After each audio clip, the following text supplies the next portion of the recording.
Hi friends, எல்லாம் நல்லா இருக்கிறீங்களா? உங்களுடைய கஷ்டங்கள் பெரிய மலையளவாக இருந்தாலும் சரி, அது கடுகளவாக மாற்றக்கூடிய சக்தி நம்ம சாயப்பாக்கிட்ட இருக்குது.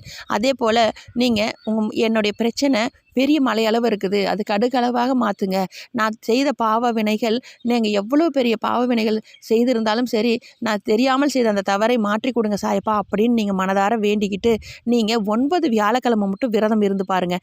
உங்களுடைய பாவ வினைகள், முன்னோர்கள் செய்த பாவ வினைகள் அனைத்தையும் நம்ம சாயப்பா நீக்கி கொடுத்துருவார். 9 வியாழக்கிழமையில் ஏதாவது ஒரு வியாழக்கிழமை உங்களால் விரதம் எடுக்க முடியல, தவிர்ந்துட்டாலும் அதை பற்றி கவலை இல்லை. 8 வாரம் இருந்துட்டேன், இந்த 9வது வாரம் தவிர்ந்துருச்சுன்னா அது ஒன்றும் பிரச்சனை இல்லை, அந்த வாரம் விட்டுருங்க. அதுக்கு அடுத்தது ஒரு வாரம் விட்டுட்டு 9வது வாரம் அதை நீங்கள் கடைப்பிடிச்சு விரதத்தை முடிச்சிக்கலாம். அதே போல் விரதம் இருக்கும் பொழுது நான் சீரடி சாயப்பா கோயிலுக்கு தான் போகணுமா, பக்கத்தில் இருக்க ஆலயத்துக்கு தான் போகணுமான்னு இல்லை, வீட்டில் இருக்கிற சாயப்பா ஃபோட்டோ அல்லது சிலைக்கு பூஜை செய்துட்டு விரதம் இருந்தாலே போதும்.